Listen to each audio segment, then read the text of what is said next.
Mbuta Likasu. Mais c'est le juge président.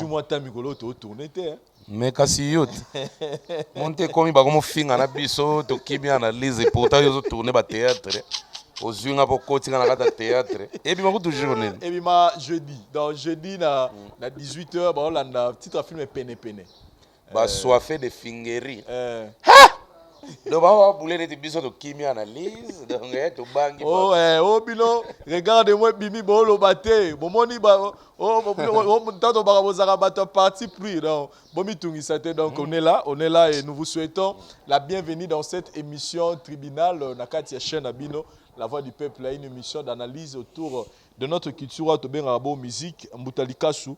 C'est avec lui que nous allons essayer un peu de développer différents sujets. Tous allons avoir cette émission, nous allons rester scotché parce qu'il y aura que de belles choses et puis de bonnes réflexions. Et Robima a on a kati émission na biso Mbuta na ngito bana na dossier lobi na moni Robino Mundi bazungi na clash. Abi cette fois c'est on manquer pena ne respect. Soko salana no 1 million te kanga mbanga. Na ebite. Na ebite zo s'adresser na nani bon na ebite na ngwa sala 1 million te. En fait, il y a une question dans la tout na plus qui par rapport à c'est vrai l'autre photo ça une émission to lobi la ba makambo na yo. Bien sûr. Mais na ngana lo ba donc on irait ceux qui musiciens que l'on a monanité na TV ceux qui faut réapparaître il faut y avoir na moi clash ils ont vraiment essayé à faire yango. Non, clash te marketing oui. Clash non. Clash et y a ba humeur. Et puis mon tout ça la clash hein. Ba mso ba sala intelligemment, ba mso ba sala bêtement. Mais mon tout so mon a sala clash intelligemment et ba to tia na bango cavement te. Mais ça clash. Ba tout msusu ayaka pena tellement ane na humeur à bien te. Que sali bena clash bêtement. Et ça lui peut ma BR na toile parce que tout ça vivre dernièrement moi biloko moko bimaki mo ba mission multiplier maki tout ça bani na moni yango mikolo to pemi na dossier yango ale bu na moni pas yé bon aye sur na masolo ba nombre de vos salaires 10 millions te kolobate koza grand chanteur tout ça bon c'est ce que je me dis on irait politique à télévision et le à YouTube et commission mutu kolana to mona ki tem kola apparaître il faut ya kara le rôle yeli pena mutu moko boy to yeli groupe moko ya batu pour peut-être recadrer bon, malheureusement nous on ne peut pas analyser des polémiques inutiles qui se passent sur les réseaux sociaux. Mais ça dit faut analyser les réalisations faites par les artistes. Très bien. Biso normalement polémique est à la bisoté. Baswana babunda bapotana bakoya zoki wapi biso résultats qui ont de bons résultats ces derniers temps qui excellent qui sont en baisse qui à qui doit-on à qui devons-on et devons-nous en fait encourager ou faire tous les efforts pour qu'ils montent et le réseau ça là est à la biso na tribunal ya ngwana biso ba clash ya bato wana to ça la émission uniquement clash parce que clash ça de beaucoup de côtés hein ils ont attaqué oye bato ebele ba clash na ba OK to vivre vraiment quoi et puis tout le monde y a yepé sous donc il y a wana siko na cadre pena regarder pena identité na soit tribunal les résultats qui comptent même tant ba salaka ba clash avant biso to yaka na clash te to contrôler clash te biso to contrôler qui résultat. Très bien. Tout le monde a dit que oui, effectivement, il a raison. Il a un clip plus de 10 millions. C'est ça qu'on a dit. Nous, on n'a pas contribué à la clash, mais biso to qui résultat. Moutako ya fingi. Biso to tala wana te. Ya lo to yunguli. Donc to yunguli kaka to tchena ki yungulu to yunguli. To tali ka résultat. Et puis sur les faibles, c'est mon frère, malgré la clash na yo, côté résultat, mais quand on peut améliorer soit marketing, soit façon de faire, soit boue. Ba sentiment na bango ko finga na bango na. Mais sinon nga pena na linga challenge, on appelle ça nga be Robino Mundi bo pe kotana na soutenir na nga to ko m'appelle sima ba challenge. Ça dire koto mora beti pena performance ke bineti boino sibi amemi biso na 8 millions. tout le monde peut me soit 10 millions, me soit 20 millions. D'ailleurs, tu as la mission, ouais, c'est la mission, 100 millions à yémo quoi. Nous avons yémo, c'est 100 millions de non, et ça, c'est bien fort. Faut que vous challenge, voilà, pour challenge, voilà. Faut que vous concurrence, voilà, et ça, c'est faut que vous œuvre, c'est l'œuvre. Au salon, yomoko tona mutu, ezara œuvre.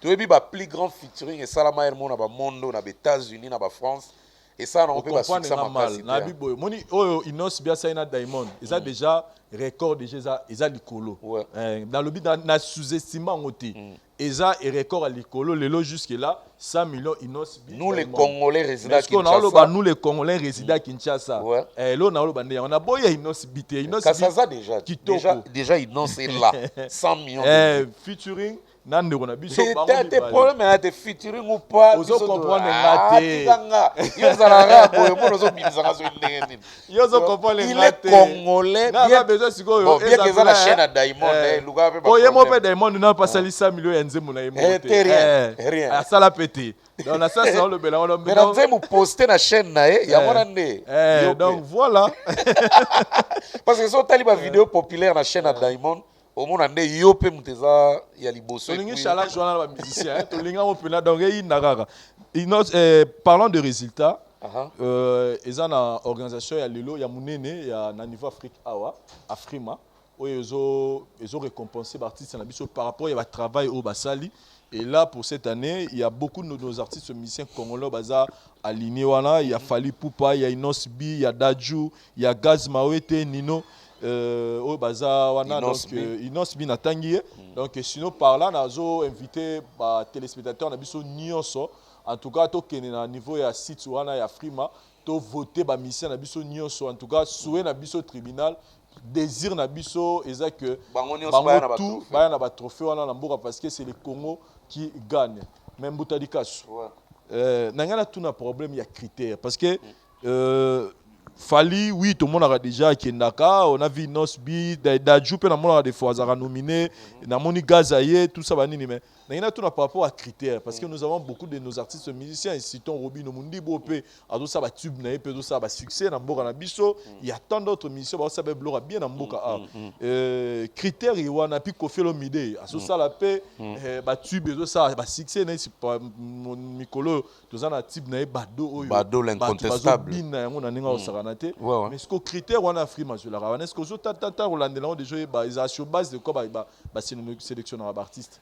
Bon, na mega rolandela pe na mega otuna tuna parce que les événements montent aux mona ils ont ça annuellement et puis ils appellent grand événement donc na zo rapena temps ya rotuna na yeba parce que ngamo pe na za artiste na ko refaire titre na marché boé zupe moi et ça le peut moi exploit connotation bon pas bien so ba nominer ngate na yo pe mtema passe on ngana yeba ba critères ngo et les gars ndenge ni po ba zo muto za nominer tout ba sélectionner muto. Mais vite fait, noter. D'abord, il faut apparaître dans les top listes Africa. De top list Africa, ça veut dire quoi? Moi, il y a une grande chaîne d'Afrique. Oyo est là partout dans le monde. Le roi Trace TV, le roi B-Black, le roi MTV Base, le roi Channel O. La chaîne est vraiment universelle. Il faut apparaître souvent qu'on ait aux la cotation et bien. La cote, pardon, et bien. Et il faut bimarape moi premier. Ba mona go bimarape premier. Oko marape wana. Ata premier te mais les 2 3 premiers il faut la wana. Faut za moins influent. Clip no faut la influent. Ce qui côté. Donc ba faut ba landela kango ba faut ba benga ka mingi. Na ba chaîne wana. Nde ba ko chao déjà ka. Parce que ba chaîne wana pe et puis ça a rapport na ba grand événement wana. De deux il faut départager. Pardon. Ouais, déjà on en a l'obaki. Les chansons les plus écoutées dans les radios africaines. Les événements moi en Afrique, en Nigeria. Batala rappé banzembo et beta mingi na ba radio africaine, ba radio à succès. Ba radio elandamaka partout, un peu partout. Boye biango. Tous en a ba BBC Africa, tous en a ba RFI. RFI est en France, mais c'est une radio considérée africaine parce que en Afrique, ces programmes sont basés sur l'Afrique. Et puis il faut la chaîne le roi Trace, radio oyo efongami na Abidjan, RDC, moi bamboka belé ba musique, kota ba Swahili tout ça, ba Channel 5, faut tala pe ba chaîne le roi ba radio le roi ba Africa, Radio Africa, oyo eza Africa numéro 1. Donc ça parmi les critères P. Et puis les artistes qui ont beaucoup tourné et ont créé des engouements dans les concerts, uniquement pour les titres aux meilleurs africains de l'année. Ça, c'est pour le titre meilleur africain de l'année. On a batala mingi ba oyo ba sali événement mingi, ba tourner mingi, ba sali pe ba engouement na ba événement na bango. Et ça a été concert live, ne tout le monde a fallu abetara souvent, Kofi abetara souvent, Wera, JB, artiste Mboka, ba biso ba mutalika suboye. Non. Et ça, en général, un spectacle ne veut pas dire seulement live. Et ça, un grand artiste en monde, il y a un live, il y a un playback, showcase. Il y a un peu, ils ont compté parmi, mais il faut qu'ils aient un engouement. Si ils ont un engouement, en tout cas, on a faut presque tout. Donc, quelques critères. Et puis, regard et jury se basent souvent sur le sondage radio-TV. Donc, c'est ça les critères qui font que... Je pense que chargé en marketing, directeur en marketing, manager, équipe, attaché de presse, il y a mission à biso, landio, et tenir compte nango parce que ça bien ce mission à biso, vraiment au point et token d'arakuna batrofane yara na mboka et ça là le malam parce que les cambouana nakoloba il faut que tu baises dans le succès. Au moins ce tu baises dans le succès vraiment. Ils ont une catégorie de succès. Ils ont un succès, ils ont un régional. Ils ont un succès, ils ont un quartier. Ils ont un succès, ils ont un continental, tout planétaire. C'est par là où il y a des événements MTV, Awar, Frima, Wapi, BT, Chapena Mutuka. C'est des tubes à succès. Si ils ont un succès penza continental ou planétaire, la radio mine de bêta, vouloir ou pas. Parce que la radio mine de bêta, mais ils ont un marketeur qui nous tika. Et ça peut être obligatoirement producteur à Tinda. Non. Chanson et go taper na radio mine, ceux qui ont un engouement, ceux qui ont un buzz. Exemple, Nzembo Kip, il y a Nani. Yopé à Inos B. Yopé à Inos B. Tu sais que tu n'as pas biti à voir, c'est parce que écro et que n'aille pas. Bad boy à Fali. Aussi ba eloko. Aussi ba nini ba o geza auto sala na Fali oyo. Na linga ki na personne ba ne. Koti na ba nini ba c'est raté. Ozo mona neti Robin nga kutu na kamwa. Oh ya pe. Misu na misu. Ebetaki et meme pe na ba production mais na nango ba événement et salamaki a remise à ba trophée on l'a pas vu être sélectionné de l'européen inquiétant muke ngwana peut-être ba critère msusu a rempli ça qui était nzembe banda ko beta oui mais peut-être na ba radio minene ebetaki makasi te peut-être na ba télévision bango ba tchaka ka ba mona yango te parce que biso to tchaka mutema mingi na trace kaka kitoko to kansaka trace kitoko Afrika pe balexaka raro ebi batalaka bena ba artiste balekaka mais nzembo wana pe ezaki bano leka na trace Afrika mais est-ce que na ba chaîne mususu pe bango ba tchaka ka c'est très important le redo soulever parce que bato biso na musique ba mission biso Congo ba mission biso Congo ba moment na sora lekine ka na trace kabuni na trace kitoko pe abundi abwaki sur YouTube amoni ka moi amoni YouTube ba vie c'est bon alors que soulever le mot il est très important que ba toujours la radio na ba chaîne africaine européenne très influent peut-être des bazo yebaté neti biso par exemple tant on a la salle qui possède des tirs bien que c'est Kiki Touré qui contrôlait la promo au niveau à Paris Jean-Marie Kassamba qui est aujourd'hui Mokonzi na télé 50 c'est nos vieux qui ont donc disons c'est parmi nos vieux oh ba propulser ba position de tir na poto. Parce qu'il y a on a télé sud 3A télé sud et puis ba Kiki Touré ba côté on a ba M6 clip à ma bé on a ka mona ka tourner na Delvo na masque et on a M6 on a M6 et puis na channel OP kaka na ba masque on a ka yango sala ki na beta ba tourner belé parce que M6 déjà ba pays francophone belé ba non captango et puis na ba radio minene loka ba RFI ba Africa numéro 1 ba BBC la voix de l'Amérique ba la voix de l'Amérique wana il faut ba yoka kayo soki bazo yoka yo te ozala moins limité muke parce que nzembo muso ekotaka yango moko kaka succès nango moko ekokotisa ngo mpe komiti na ba radio wana nzembo mususu ba boostaka yango to kondanaka boostage te eza pub munene boko booster na ba radio boko bufuti bena mbongo play ekoti na playlist ça c'est fait nzembo mususu mpe yaka na succès promotionnel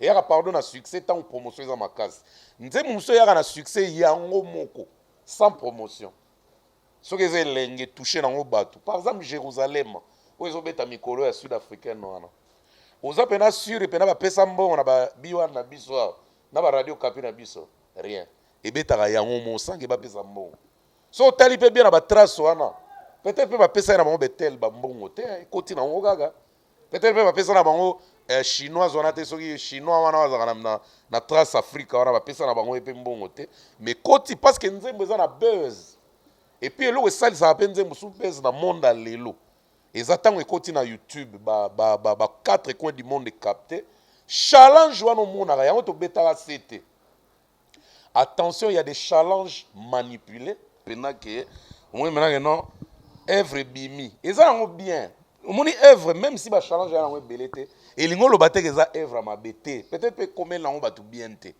yango wana omoni même nde totyaka baclip na youtube mais ela lelo obi challenge manipulé ndenge elobani ke pena nzembo neti par exemple ngai mbuta na bimisi pena nzembo bato basepela na bango vraimen nango te mais mpona kaka nasala bafanatique plaisir bamonake nzembo eza capté quand même oyoka mena bana bengi pichu ntsasa na kolosi ya ndeni liboso ya boutique na wana betelanga kaka mwa challenge ata ya 1 minute kaka ozoyemba champ ye pa parke na car na mwa fiere oyoka mena monegeloza danse après côté anga na ziongo mbala moko akabata Instagram musupu omona par exemple Clarisse tanga muyembi ndenge aza na Paris wana motema gilenga nzembe mama eve asbel Clarisse talaka na barespect na yo na ndenge ozalaka betaka mwa mélodie ya bord nanga kaka totala kaka ndenge ozalaka to renforcer ozosenga ya kosenga o Patrick Baroler sa 48 mémoire en direct de Norvège na boutique no la Norvège na Goma kuna tinda bato no nyonso boutique la Norvège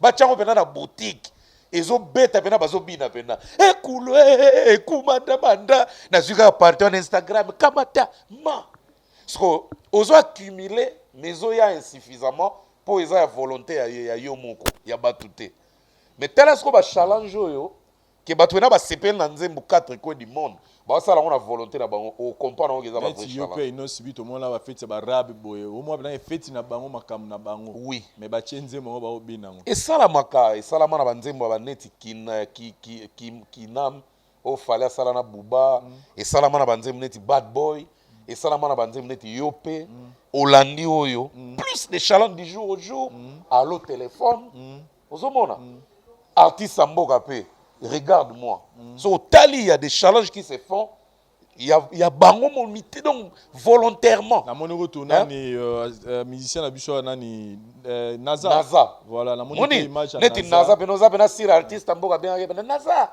tala kaka ni atelanga moi vite non je crois pas donc ça pena do sentir pe Naza zo yembela ngo sentir que ekoti kaka ta o caméra kati ata courir salimo ma voix na uto bwagele mbwagela mbala bo bandika kasera je faisais rarement pour yo voir no beneke na net ya ye na mso ekoti après stopper n'est-ce pas Vincent merci leeza bien o moni que yo peso ba filma ko na kidimba et que challenge ekoti en tout cas ça volontairement ba forcer oté bon parlons donc, de c'est comme parlons ça sur quoi là-bas tangana na ba mission baza ba poto to tangana ba critère parce que tangana na ba musicien total la banani pena to ozo moto ko mona ye na ba catégorie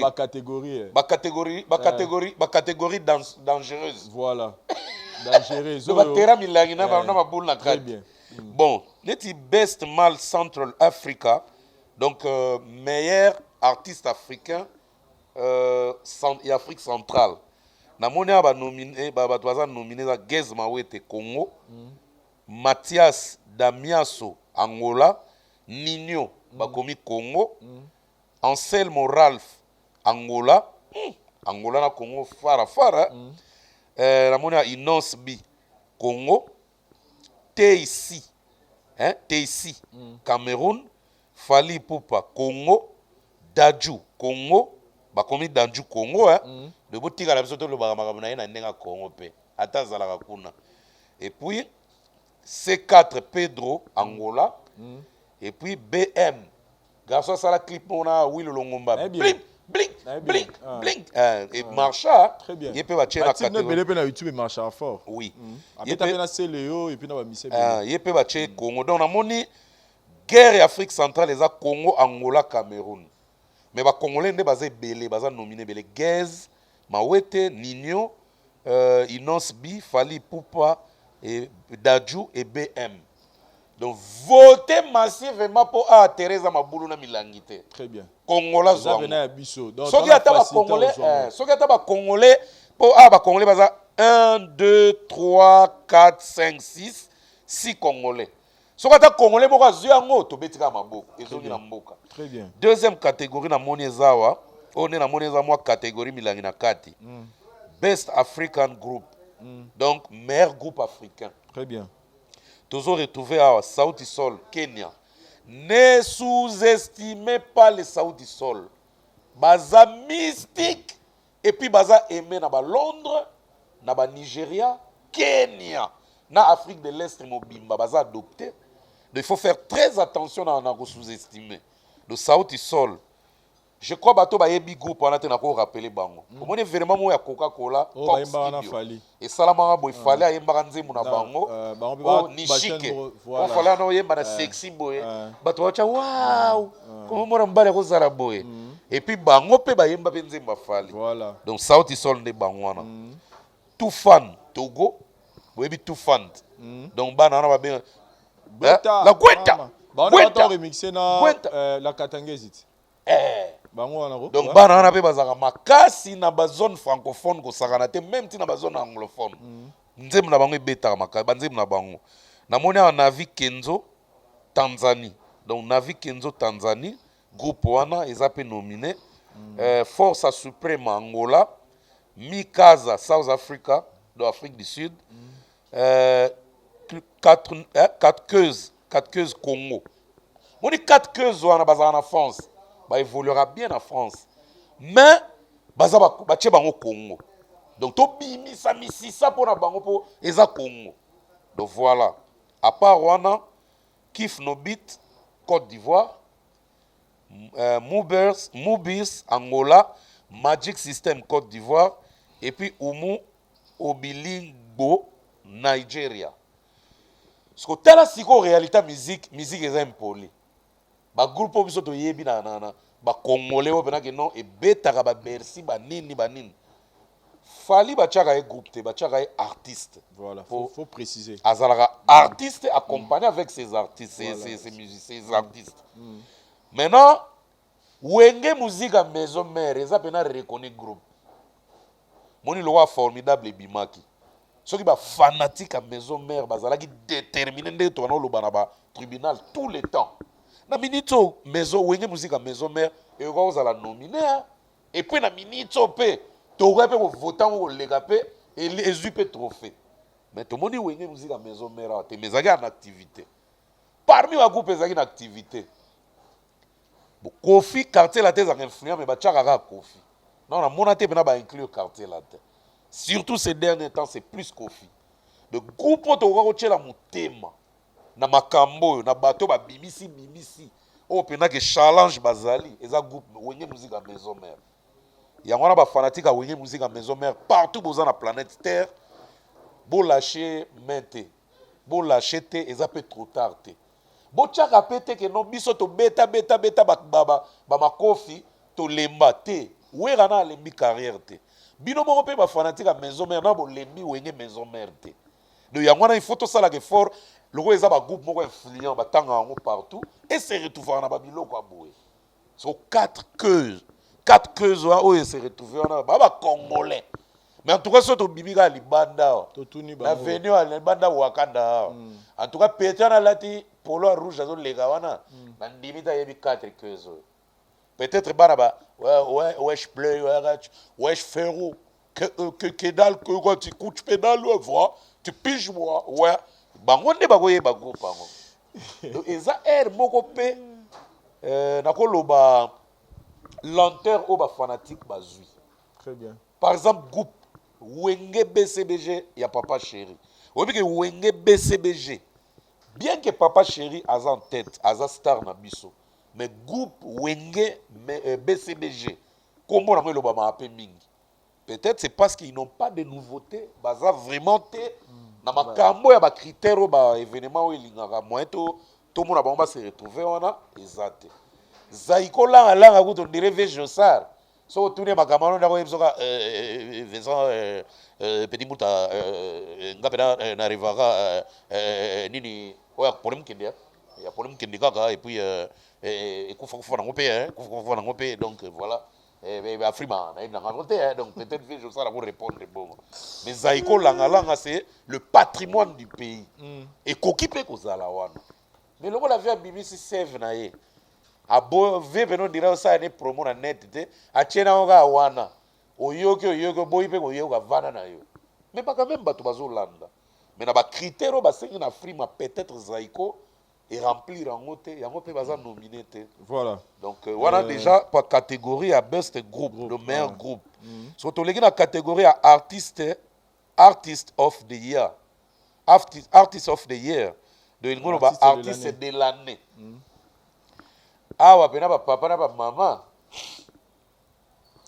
soko sala ka pompage de chaque tongo soki ba tieo awa ba zala frère en Christ priera trop voilà peut-être on se retrouver tala ba bazao Barna Boy Nigeria wana sorcier ya lelo c'est le numéro 1 d'Afrique pour le moment kindo ki vandi wan pour le moment le numéro 1 Afrique ezaï tala Beyoncé sali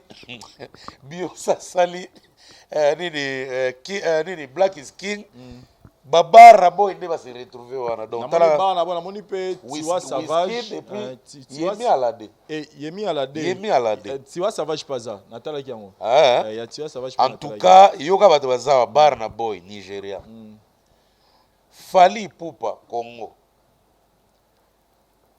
Davido Nigeria Diamond Platinum Yambalo yo ye moko paza wana bakaba komema budura mukongo ezati yindi Diamond donc ye paza wana Tanzanie komema mukongo lo bani ezate ke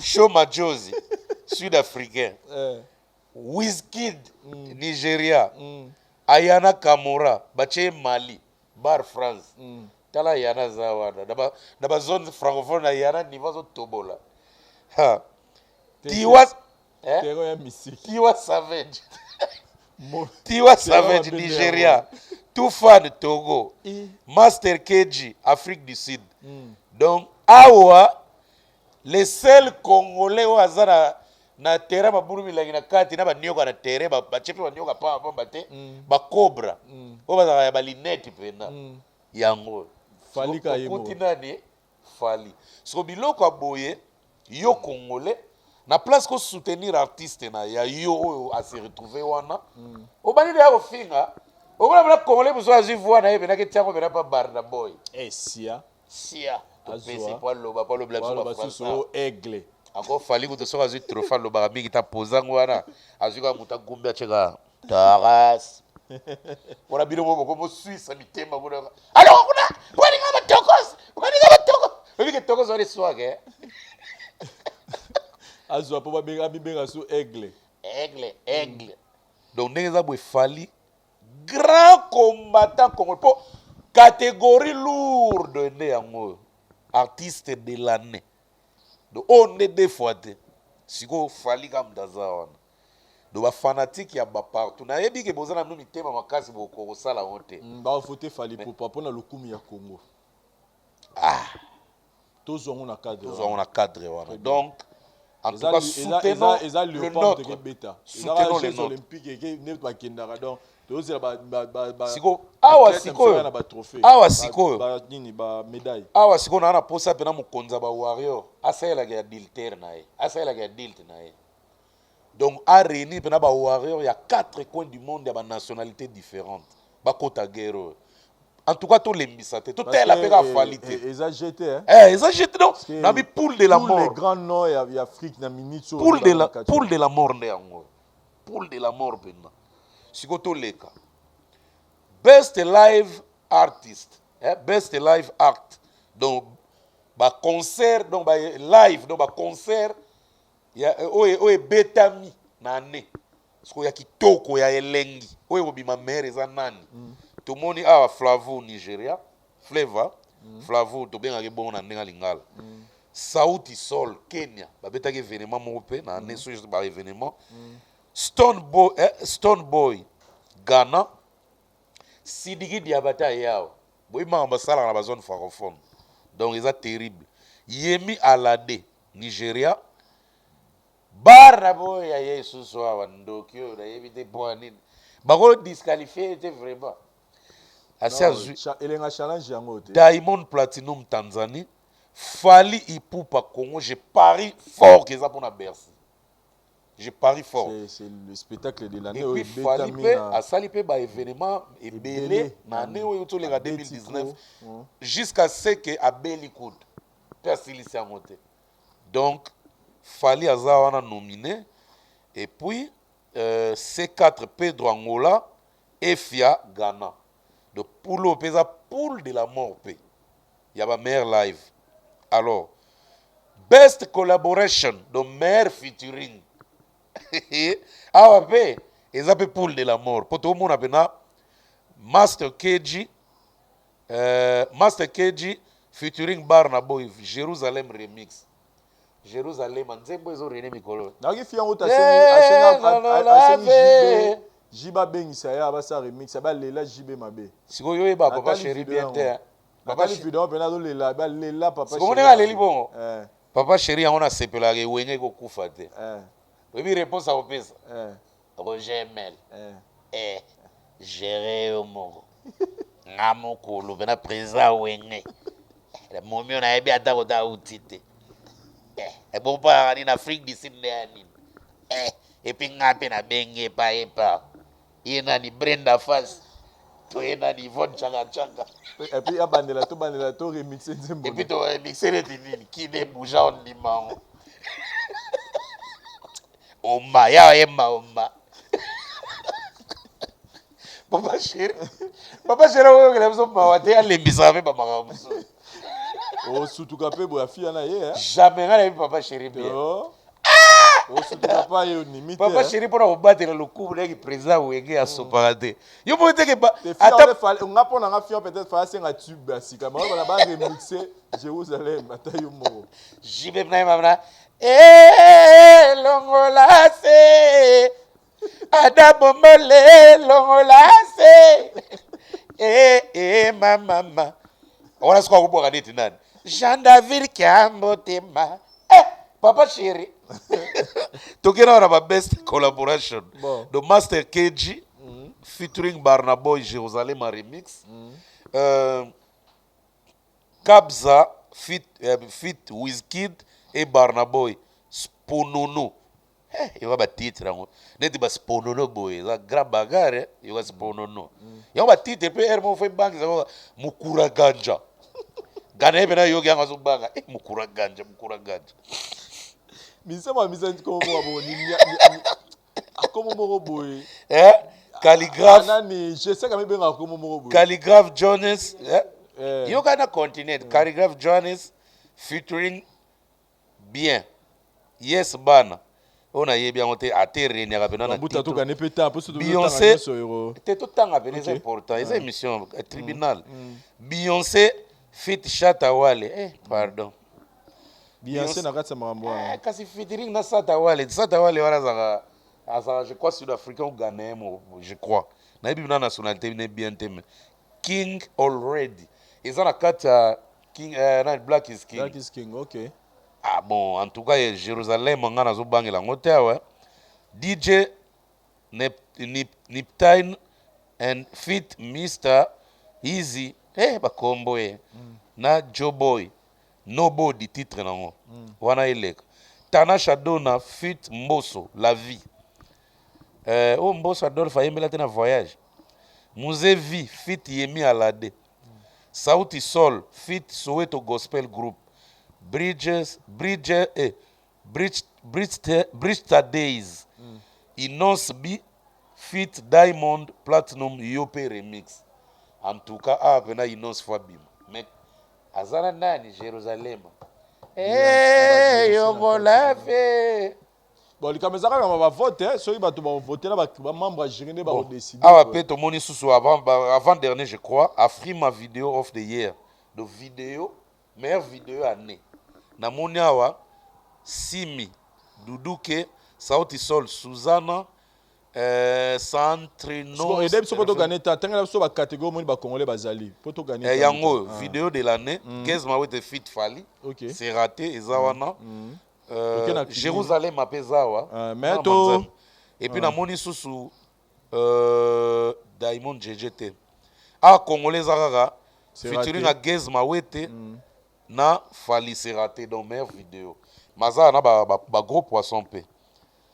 best francophone jusqu'au dernière catégorie de meilleur francophone meilleur artiste francophone parce que c'est Tumba parce que ça bena Tumba ba wala ça ba zone c'est ba Nino Baye na moni Fali Poupa Congo Daju Congo Toufan Togo José Momi wana kitoko wana yemba barumba ya Ivoirien wana Côte d'Ivoire Wali Bisek 50% congolais aza Ivoirien 100% OK ba yembisa ye kaka nde azana na Rodriguez na Tony Rodriguez na moni Wali Bisek wasala featuring Nerité Wata na retirada ye Sénégal remixa benza papa yemba ya Amoroso la vie voilà na moni Afrobeat Côte d'Ivoire Inos B Congo na moni Ayana Kamora Mali Ténor Cameroun et puis Gez Mawete RDC peneza pena Fali Daju Inos Gez the best mal best francophone musicien. Ce qu'on a sur membre de télé sous ce trophée Afrime aux alaté TG quoi aux assoute OK to TMI OK et combien battu tout OK merci beaucoup Mbuta non mais dans l'ensemble soutenons nos artistes musiciens Bazali wana nakati je rappelle Fali Nosbi Dadju Gezma et Nino et les autres au bazar en tout cas to voter bango en tout cas ba souci souhait na biso désir na biso pena et ya ebele nakati ya mboka na biso voilà évolution regarde-moi de l'artiste ya mboka comme vous l'aimez souvent vous aimez souvent l'appeler. Non je n'aime pas l'appeler comme ça c'est mon frère même village ndeko nanga penza mais nazana choix te fona benga artiste mboka parce que bureau na ye baleka na média baloba nga kotanga sukombo nete et pourtant pour l'évolution de la musique congolaise on ne peut pas s'en passer de lui on ne peut pas que tu es un tribunal awa tozolo baba actualité o ezo marqué to tanga été en tout cas eza satanique eza bien te eza motema mabemo envers biso envers ye parce qu'on a na choix te le wana otanga kombo na été faut mena benga ta artiste na biso ya mboka là les gens là je m'identifie quand même na ndenga mabete mais quand même exploit nos photo lobela.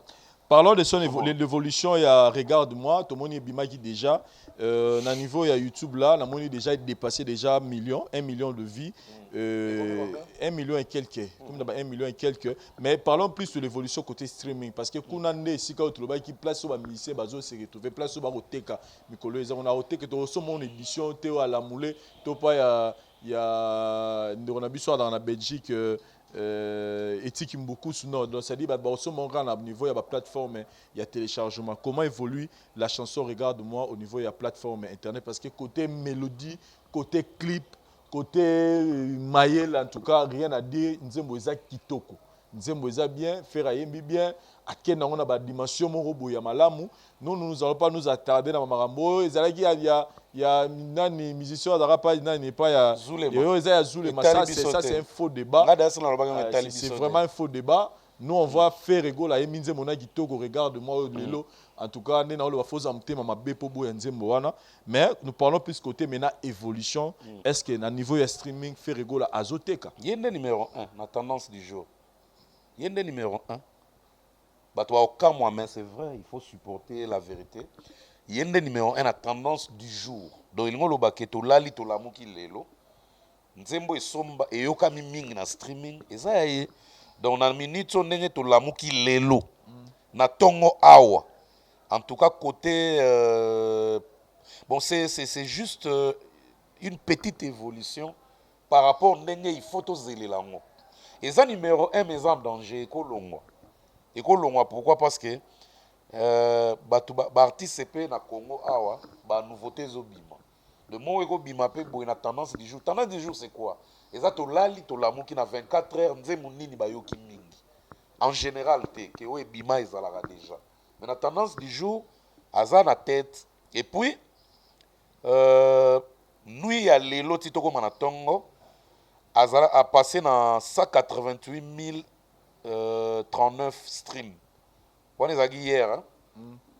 Ti lelo na tongo esali ti na ba 13h30 awa 188 058 streams kaka donc eza mingi vraiment te na ndenge pende ezalelaka eza penza mingi te c'est parce que nouveauté moko ya mutu bayokaka mingi ekoti na terrain te et ce qu'on a osenga na ba fanatique na ye et surtout l'équipe de marketing ezala o ba na poto ezala o baza awa ba travailler de sorte que ba pousser batu pour na chat ba pousser batu pour na écoute ba sala on a ndenge avantage te ba sala on penza ndenge maso sala musala ya utonga ndako donc continuer à exciter les fans batala regard ba somba ba yoka et au sala bien déjà on a ndenge ba stream il est number 1 na tendance du jour mais eza faible eza penza ndenge pena ba yoka ka ba ninga mususu te mais on le félicite parce que tolobaki to androbeta masolo ba streaming parce que ba masolo ba mu ko mbouler batou place au musicien fois c'est que tu fais fois te kaza na streaming donc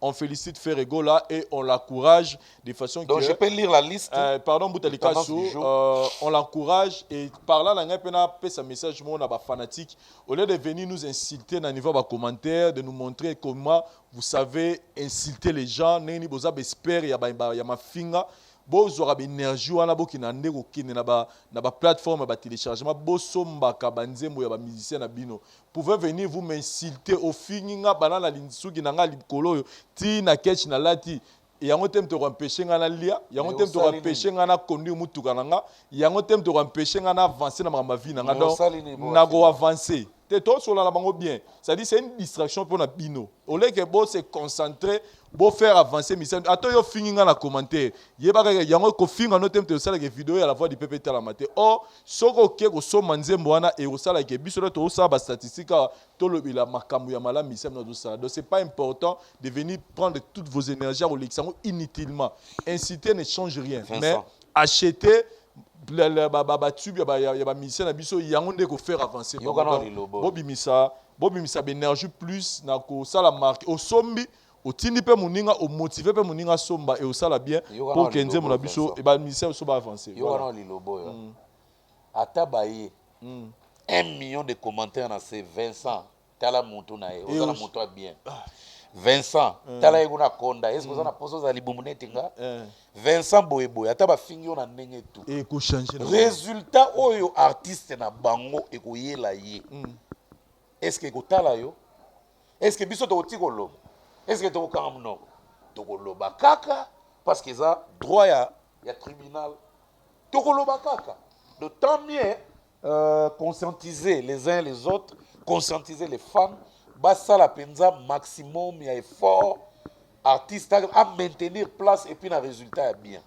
pour le bien on a clairement tendance du jour ok number 1 mais attention il y a des artistes dans ces pays autant babimisaka tendance est kendaka pena ya likolo makasi parce que lokola nano e bandi bongo te que concurrent moko aye atelemana regarde-moi air yango siko ba fanatique on appelle ça catégorie ni tant le but tendance du jour premier ça tendance du jour eza na ngaka ndenge batali ndenge bayoki nzembo na journée donc passé hier ti lelo Donc, passé hier, Tilelo, na batu bayoki, ceux na ke na moi liste. Ils ont na iTunes, ils ont na Spotify, ils ont na Amazon, ils ont na Deezer, awa pendeza ba information à Spotify, Deezer, Apple Music, YouTube Music, Dailymotion et puis Napster. Très bien.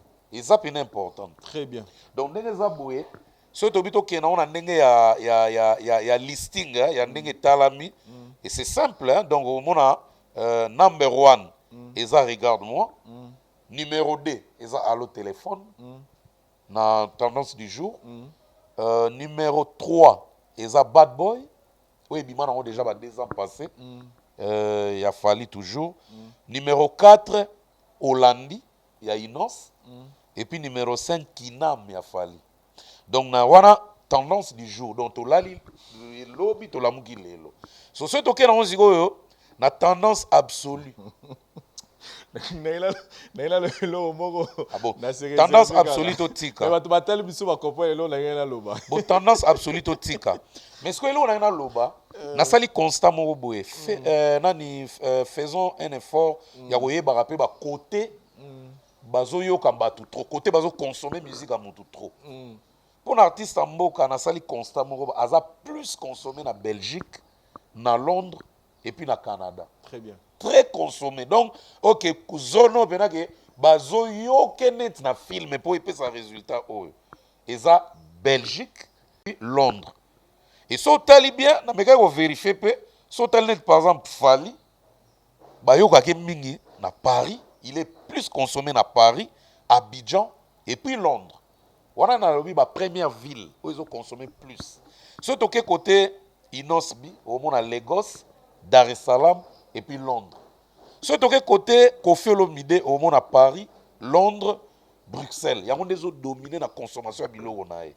Parce que ce parti c'est ba mayele, ba s'appliquer miga na ba zone on a pour na marketing na bango ya makasi, pour ya on ko pesa bango chance ya ko massa ba stream, ya ko matsa ba vente, ya ko matsa ba bilo ebele wana. Mutu na mutaza makasi na zone na même l'équipe joueur azaka na spécialité na coin na côté ba chaka e. Sergio Ramos au longolé na poste n'est beta 7. Alors on a moins de difficulté. Donc on les a le roi ba côté oyo artiste asa vraiment consommé. Donc ça peut être très important pour les marketeurs ba yeba ba coin na bango. Ba on va vérifier ga. Mais biso to vérifier pour l'effort ga ya culture ga ya mboka. Très bien Boutalikacho. Et là nous allons aussi parler à Tube Oyoyo parce que il y a un album qui est vraiment attendu à niveau il y a France Sukuna, il y a Ndoronabiso Damso. Et là, il vient de signer en featuring avec Fali Poupa, fait ça bien. Oh, déjà jusque-là, et a enregistré déjà, et bien il lobby officiellement. Et a enregistré déjà 400. Hey! On est là qui t'a lobby. Tant que lobby, tu dis 17 heures, tu vas vérifier bon. C'est que tu es là à 13 heures. Et comme dans stream. Donc 6 singles d'or. Ne confondons pas les choses. Net na streaming. Il faut 15 millions de streaming pour monter un single d'or. Ah, ok. Parce que oh, ils ont vente donc par écoute hein, na ba 10 heures ba donc ils ont stream, to ko stream kara pamba plus de 600 000 streaming déjà. Plus de 600 000. Il y a un moment dans la lobby net na makamna ya ba plateforme net ba stream ba ni dans la lobby regarde moi na boy ko tanga Damso. Moni na boy ko tanga parce que ba Damso na ba Nino na ba Gims bango na ba Dadju c'est nos frères congolais mais musique na bango ils a plus penché et puis vente na bango les gars bien parce que baza pena considéré comme bana mboka. En fait baza voilà baza connecté na bango c'est à dire musique na bango bato wana ne bazo somba. Biso to ça ndé fort. C'est ça le fort ba somba. Pour so to lobby na Congo awa streamer za la pena normal ba gagner biso te. Voilà. Voilà mon bango tout à l'heure na monsieur bandana na ka imawa tana 400 000 600 000 déjà mais au biso za po bango peut-être marambo ils a déjà ils a 6 monsieur mboka na biso pe ba marambo ezaki pena bien na 6 ba bloka ba streaming oyo mais c'est que internet na ils ont ampleur makasi la riche en tout cas c'est vrai na nous pena mamba ba 10 heures ba Spotify ba streaming mutu ka mboka yo ke ono nous 10 heures na streaming ok non nous bwana to ke na nous ka mutu afunda notre compte bancaire mutu ça sabi na bon maman na sa kusete na Boso chana banque eziki. boso banque eziki Yo kana ida mon. oh so net dernièrement place nga za to saki une semaine ba guichet on ezo sala te Bon. jomo ale la bidon ne la Ba kopa ba momi to a jour on est raté. récupérer mon na cha on ndako alors que biloko est passé na ba vente en ligne Donc ndenge toza boye so epena ça fait mal. Congo RDC kaka kezalaki mpena ke non bato baza bacro ya musique na guichet ça ka to combien sikoyo so esalaki ke non millions d'habitants sikoyo so esalaki mpena ke non streaming etalamaka ndenge eyokamaka ndenge bayokaka na mikili na Congo alors que bino ba musicien na bambuta likaso me toza déjà donc streaming donc nayebi te combien alors que lio penza lelo ouais ça me fait mal na moi mpena que badamso bazoniata mpo bango kuna baza connecté awa sikoyo donc damso ndenge aza na wana banigeria na batanzanie non attention kuna streaming pene ya ezosala bango moko ya mboka pena mpe ezosala ko yango ndoloba esala te bayokaka oyo wana mais baza plus connecté biso mpe awa attention les gens sont connectés mbuta na population eza mokie pourcentage yango na aloba yokanga nano souffrir moke merci eza na bato baza penza connecté mais bayokaka musique awa te mais baa na Congo baa bacongolais ils sont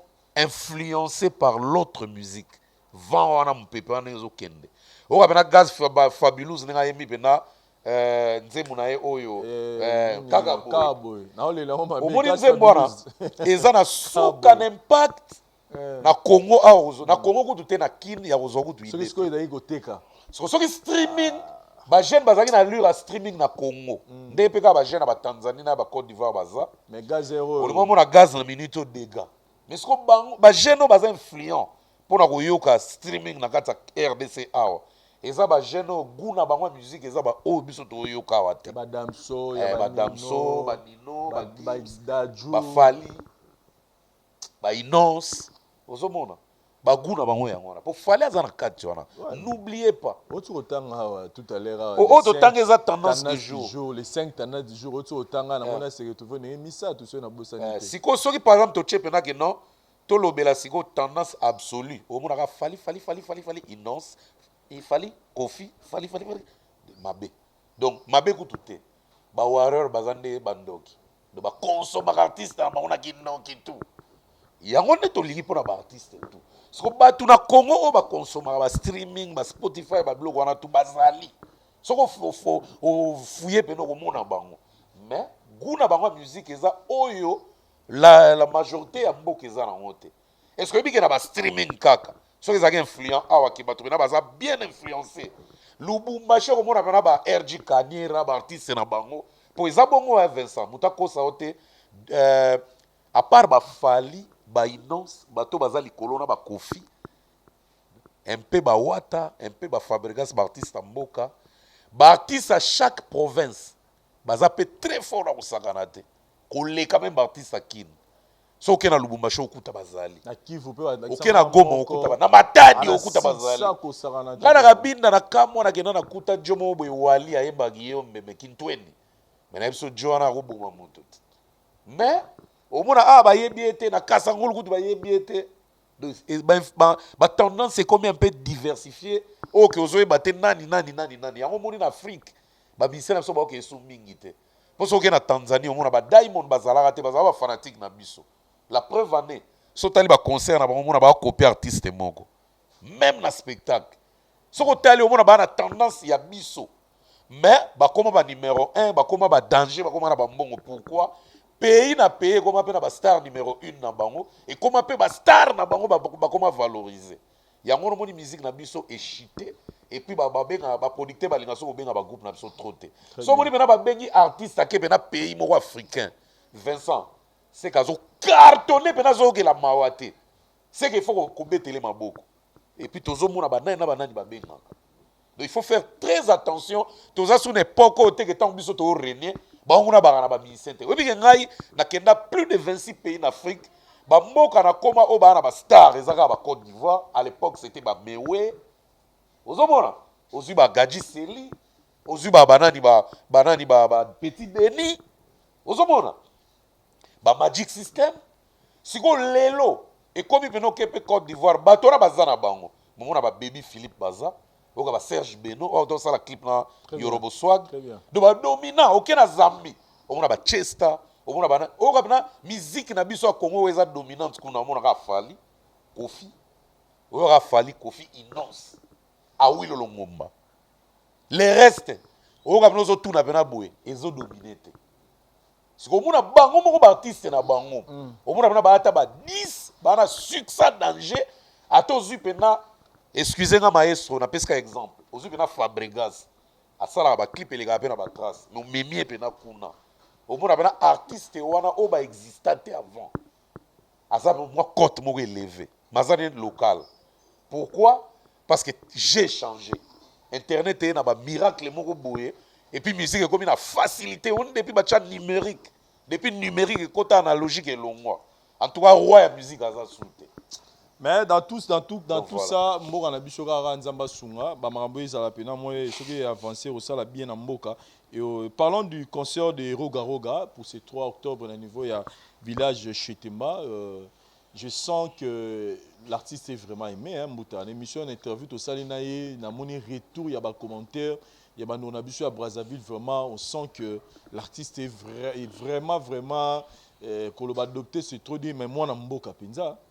Roga azobeta tennis contre Mir wana moto en vouloir nga te On a concert le 3 octobre. eza aperçu te nalobi kutu le 3 octobre te. Ah ok. Na Brazza kuna. Les seuls artistes actifs sur tous les plans c'est Roga wana pena incontestable.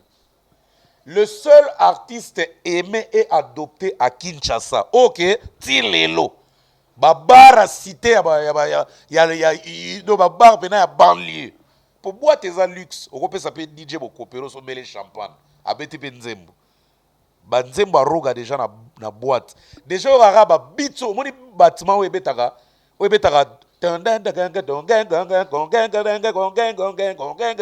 yokazaka ezaka ya nani bâtiment mo ebetaka na baboîte na babar même hier oyokaki yango eza ya Roga te Naprenez ngao. eza ya Roga balobaka nde kombo na ye te mais eza ya ye atia mpe voi te eloko tabetaka accompagnement na drum ba DJ basakani nango otala boye Poison Mobutu otala boye Intel otala boye DJ boye basakana nango Roga alobaka nete soko ozwi basebene ataka nzembo ne ya Racine nzembo wana ebetaka na baboîte ti lelo na kini na babar kutu koloba te soko oyoki barumba nakoboma nzoto natika mokili oyo nakokufa mpo na ya nanana talanga na base ya bolingo parmi les rumba aimé et pourtant na Congo Brazza Roga asalaka rumba ye moko te Dudu Kopa aza mystique na rumba oyebike Dudu Kopa andoki na rumba Dudu Kopa ayembaka bien barumba na ye bakeve mbwande mbenga basalaka musique bien bapapi Bastin bagroupe ebele eza na Brazza mais Roga nayebaka te nzambe nayebaka na connexion nini atia écart et puis c'est le plus combattu hein? Le plus combattu mais yango wana mwana nzambe aka mwana nzambe donc c'est le seul oyo azosimba socle C'est soit apesa ngana nde bomenga mabeta na tse ba mise balonga 3 singa limama nzeta biso ko zo makasa boni na nzete ekoya nzete zalaka pour faire makasa pe ekoya pour mususu et puis Vincent il y a Lucien Chamos na peso bambota trop depuis Paris on a vu na biso oyo na ba Blaise Elena ba vina biso ba ya Lucien Chamos bango ba mona biso nde to kola na Brazza tant ba extra musique et salami oyebi ke ba orchestre na Brazza legi na ngompe ata 100 oyebi oui plus de 100 groupes mais ba yebani te même na ngambo na kini o ba yebani ba legi ka ba kozwa 3 ou 4 mais oyebi ke bango pe ba musicien ba longwaka mais tant ba musicien na ngo ba longwaka fête ça la manin ça mi extra musique ate oyo ka mena nie on dirait que te loko te bouger mais soki extra musique ata mutu moko ka longwe flamme tina kini le meilleur batalaka eka ndenge wana manga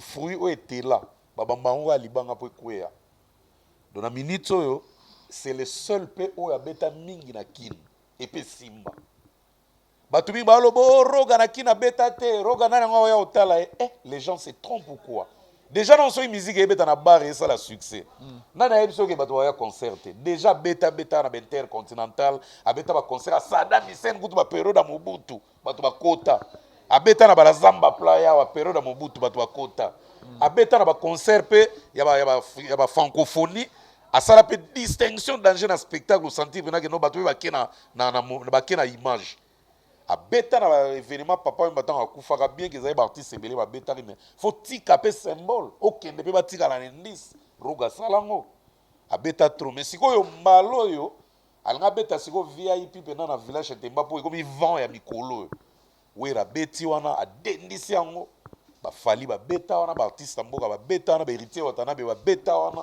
oh fala ça beta village oui OK bazaiko Koffi Olomide Yesko atali oh mais ngabe na grande ka embeshe Temba bu direct ka coup de fil babu roga koi goto négociation à contrat bina filé pas directement aller na minute on neza bosko publicité c'est bandi je crois même on illustration donc aux liste donc na minute on est wa boy batu pena ngana yeba kité quand ba publier ngabe na loyenge na publier mais ba pelo na komo zo pona ba billet aux ideta très bien donc ils a concert le 3 octobre 18h déjà concert et bandi. Voilà, Torozala wana pona rotala neni makambe rolekela. Et puis yemoko roga zo yana 800 personnes na délégation. Fabrigas voilà. Showbiz le 9 octobre. Le 9 octobre donc samedi au Kuna. Une semaine après Roga. On a moni déjà jour wana presse ezala ki wana pona ko couvrir répétition spéciale. Voilà. Croisons les doigts que Rosala Eroleka Showbiz à Liboso parce qu'elle bosso zara kitoko j'étais présent na mon année ni concert et le Fabrica ça na kanda spectacle et puis parmi ba bons artistes au basala spectacle à Lunga lelo na Congo il est compté parmi donc ça dit nazonga na un jour à concert na voilà. On a blanc il est tellement kitoko voilà donc je pense que pour cette fois-ci aussi à osala biso et loko moko ya kitoko makasi Mbutalika surtout aussi sa émission na biso avec nos deux artistes comédiens, je cite Leader Amissi et puis Tanguay. Leader Amissi, merci pour la dédicace, en tout cas, ça va droit au cœur. Et ça l'est bien pourquoi parce que Nathalie Rokara, mais tant que vous avez dit la Monique, tu as famille, donc ça l'est bien makasi et plein vent là donc surtout là on est mort tout ça la banque. Et nathan même dans Instagram. C'est vrai. Pour booking là c'est comme na suga leli. Na suga leli, azo senga mbongo donc nzamba bimisa mbongo. Et puis on a comprendre Leader Amissi on a été. Pour bien passer vos séjours à Wanakati à Congo, et particulièrement à Kinshasa, vous avez besoin d'adresse à Kitoko, il y a un app Kitoko, pour les répondre à la confort et à la qualité de nos Nous sommes tous se souvenir de la Flat Hotel. Tenazia, où ils sont situés sur l'avenue Kalemele, Médessa 56, dans la commune de Lingwala. Vous avez apprécié, pour apprécier le niveau, il y a qualité et confort, mais vous savez, il y a un moment pour la prix. Voilà qu'on vient de penser à vous. Un grand promo pour la bande de tout aux autres Talibanda, spécial promo, une grande réduction, Flat Hotel Tenazia au Sala, 50% de réduction. En tout cas, pour la prix de Mitoumissate, au Benaka dans le numéro de GNAC, appelez-nous, vous serez vraiment satisfait, dans le confort et awa. Et le prix que je vais vous donner au foot en temps au Sala par jour, en tout cas, vous allez très heureux à vous. Appelez à ces numéros de GNAC, vous allez bien servir. La qualité et le confort de l'Oesu Congo et Bazobe Mona Congo et à Flat Hotel Tenazia. Ici, il y a la qualité et le confort. C'est-à-dire vous avez la télé, vous avez un exemple dans la et mon salon, il y a la cuisine, autre dans le format, il y a chambre, salon, cuisine, salle de bain. Et ils ont la primo reçu, on a aussi la télévision. N'hésitez pas, appelez-nous, et puis faites vite parce que plus haut au tien, en tout cas, il faut faire vite pour réserver parce que qui m'a déjà vous réserver. Donc, il y a des occasions, vous avez déjà un programme de voyage, appelez vite pour réserver parce qu'ici, il y a le courant en permanence, il y a l'eau. Et dans le on a tout ce qu'il faut. Donc, quand vous êtes ici à l'intérieur des Tenazia, c'est comme si vous êtes en Europe. Donc, appelez vite dans ce numéro. Topé ça au prix à promo, spécial promo, Flat Hotel Tenazia. Après avoir passé 8h, 16h, 12h de vol, vous avez besoin de bien vous reposer. Voilà. Mais tout y a qui toko, au flat hotel Tenasia et rendre disponible pour la vidéo pour que vous puissiez bien vous reposer. Et tant que Kindaka, mes arabes, qui chassent à moi, aux opinions, tambouli, vous avez aussi besoin de vraiment de bien vous reposer. C'est la raison pour laquelle Flat Hotel Tenasia est réservé numéro à Kitoko. Donc là où j'étais, Zaki Salon, tout tambouli, tout cuisine, tout côté nakati, il y a chambre. Donc tout est bien équipé pour que vous passiez vraiment vacances au Kitoko. Et le message spécial, tout ça, c'est la promotion, promotion, une réduction à 50%. Pour y avoir 50%, n'hésitez pas, appelez seulement le numéro de Tchinase pour y avoir spécial promo et banner la publicité au Lelo. Dis-toi que promotion peut banner Lelo. Donc on a réduit le prix pour que yo, nous tous autres, vous avez besoin de passer un moment bien à Kinshasa, dans lequel il y a bien pour y avoir se retrouver. On a pris à mon quai, mais confort et bien. Une précision. Nous avons 3 formats à la Flat Hotel Tenasia. Nous avons un format où il y a chambre, cuisine, salle de bain. Dans la chambre, il y a salon, nous avons la cuisine, nous avons la salle de bain, pièce à côté. Et puis nous avons un format, il y a chambre, salon, cuisine, salle de bain. C'est-à-dire salon. Ils ont juste un fauteuil, format, et puis chambre, couleur, nous avons un pension, nous avons salle de bain, puis tout ça là, chambre, et puis cuisine, puis et puis troisième format, tout ça, il y a 3 chambres, salon, cuisine, salle de bain. Et ça, vous pouvez juste nous contacter parce que tout ça là, on va bien spécial pour nous. Réduction spéciale à 50%.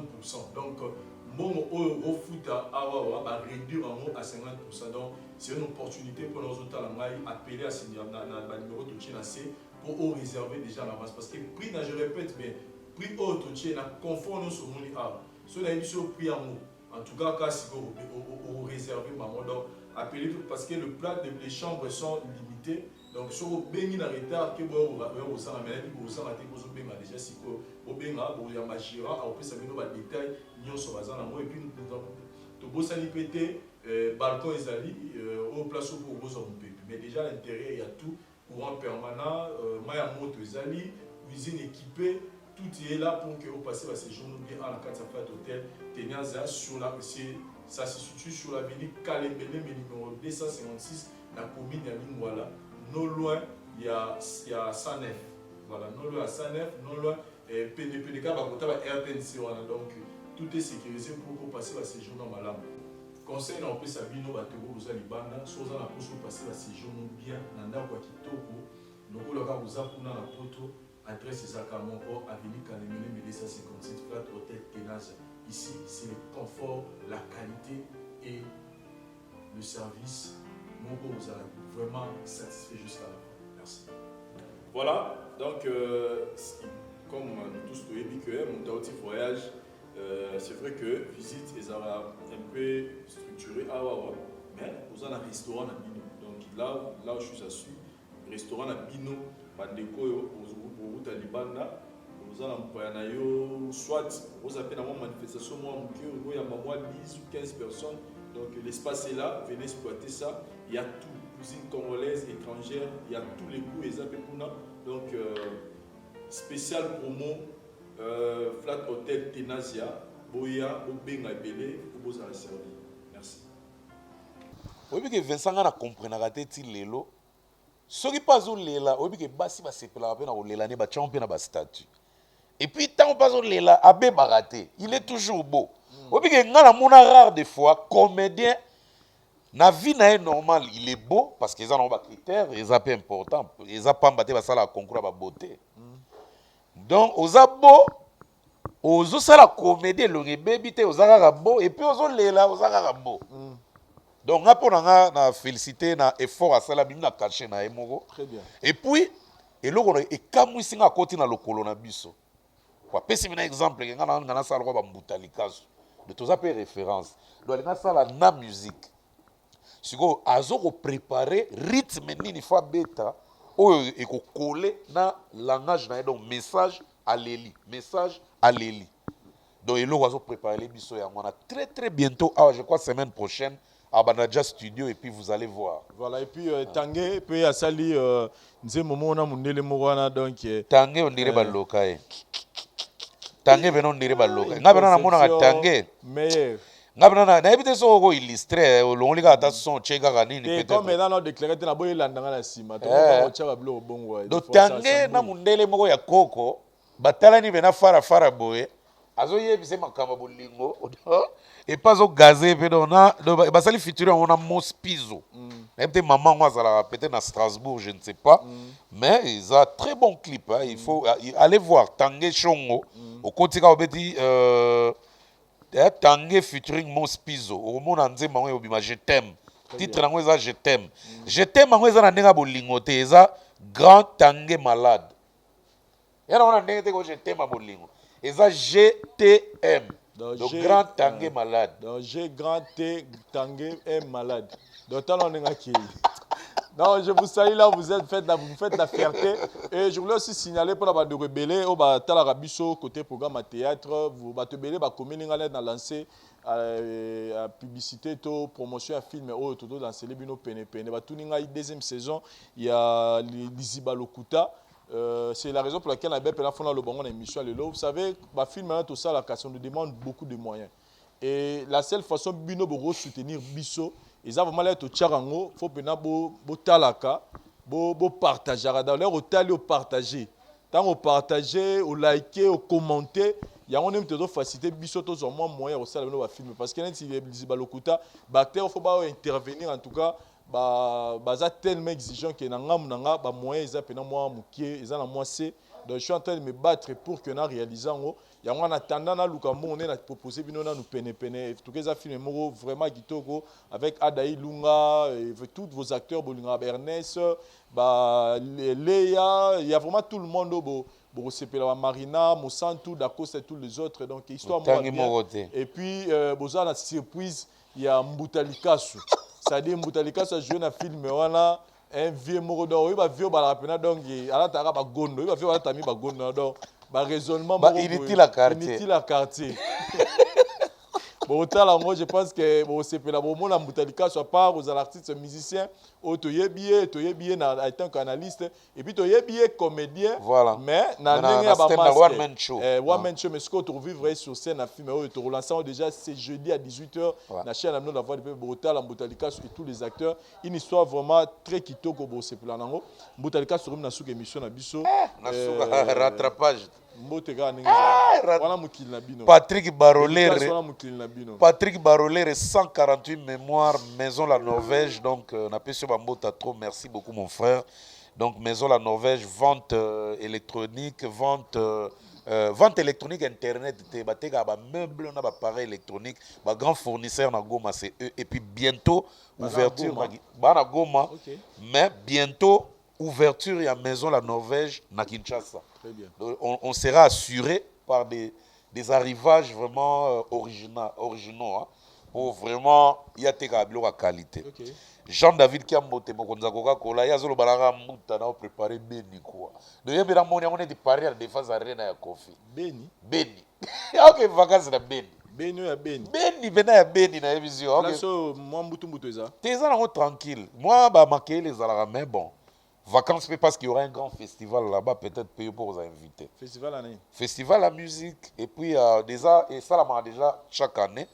Mais à Mbalo, je crois, ils en a février. Et puis je crois que tu seras invité parce qu'à parler en élo quoi. Pas de problème. Déjà David Yazara a parlé. D'abord. Et puis Clarisse Tangamouye, mais la personne Bambota trop fidèle qui n'a ta copie. Nabandé non Clarisse Tangamouye, mais motema Gilen Ngantsebe, maman Eve Asbel. Et n'a pas si grand prêtre fidèle qui n'a ta copie bambota trop l'ami de Sarkozy le sage toujours près de mon pao fidèle qui n'a ta copie n'a pas so bambota trop et puis PDG Luanzo Matraque en tout cas PDG Luanzo na la voix du peuple sport il faut les cas donc yoza na domaine na yo il y a son et installation. Na France, on a au salaire déjà Bercy, Sala minene, y compris la communauté na biso na diaspora. Et le spot doit passer aussi à la voix du peuple. On attend ça. Et puis Claude Tembe, belge au Congo, un homme d'affaires. Félicitations. Dédé Moupassa, honorable. Il y a Lucien Chamos, Kelly Kungiston, le grand vautour. Et puis je n'oublie pas de saluer le mauvais Awi Lolongomba. le propriétaire de tous les dossiers, ok, promotion à Kinshasa, na sentir pena que no ba radio ezoloba. Donc chanson pena sapeur-pompier na Kinshasa, radio ezoloba. Félicitations mon vieux, on est toujours derrière. Naga bora ngati. Ah Vincent, au canela yende pour le boyer. Ah, je lui salue là où il est, le plus important, ça la fierté de la musique à travers le monde. Merci na village Wakanda pour l'espace chez Aline Lutumba. Venez manger, prendre des boissons vraiment frais. Et des boissons fraîches. Fraîches, hein? Pour le baron, pour bayo, capena qui zara malili fraîche.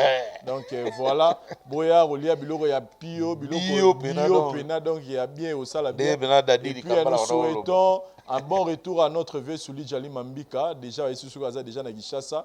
Et merci na Bandegotou, il y a Dubaï, je vois Herman Ngumba, les jeunes millionnaires, mon ami, mon président Kadima Mukendi, Babi Winesta, Kalato Pété, Soginzamba Sungi, Tozoa au Bétamon Tourkuna et ça bien, na cadre ya boulot, na cadre ya Moussala, Nega Babara, l'homme vivra par la sueur de son front. Voilà. Donc, Tozoya Wana, merci.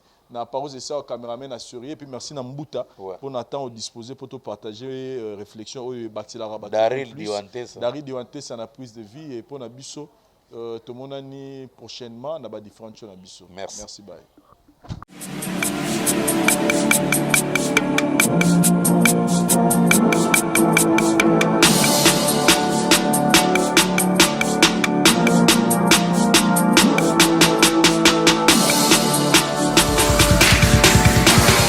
Nous venons une fois de plus avec des parcelles sur notre site cadastré, avec numéro pour chaque parcelle, avenue et direction cadastrale bien tracée. Cette fois, nous revenons pour vous demander de vous presser car les stocks sont en train d'être épuisés. Hâtez-vous et ne soyez pas de ceux qui diront « si je savais ». Nous sommes à Kinkole, à 2 km du boulevard Lumumba, voire Maison José Makila, à côté de la Cité des Médecins, ou 100 Maison Mouzito. Nos contacts. Nous vous attendons à bras ouverts. Bienvenue à toutes et à tous.